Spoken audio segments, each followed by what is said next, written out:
If your printer, HP Officejet 4620 series printer, is having a problem with picking up paper from the bottom tray or from the ADF unit, what you'll need to do is just put the printer on its side when it's off, take out the paper and pull out the bottom feed tray, and then you'll see the rollers that pick up the paper are right here. They're hidden right behind this. So you're just gonna spin the roller. It should spin freely, and just wipe it down real good. Clean those up, and then wait about a minute or two for it to dry before you start printing. Just like so. Another place we could go to help our paper path, or for our paper to go through, we're gonna open the printer up. This unit here, under it, there's rollers also. We can just spin them forward and just keep the,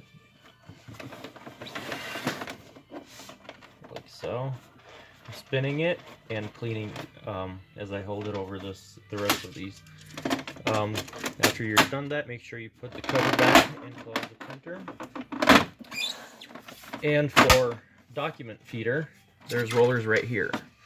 So you're going to clean those. To clean all the rubber rollers that I have on printers, I'm going to use, or not going to, I've always used just alcohol swabs. The good thing about it is it doesn't leave any hairs like a paper towel would do, or any lint. So I'm safe on that part because it's made out of material that doesn't rip. So that's something, just a quick tip for anyone with a printer of similar kind or this one. Some of the printers of HP this size is going to be a little hard to get to the bottom rollers, but on this one it's pretty simple. So good luck with your printer. Thank you very much for watching. Please subscribe for more tips. Have a great day.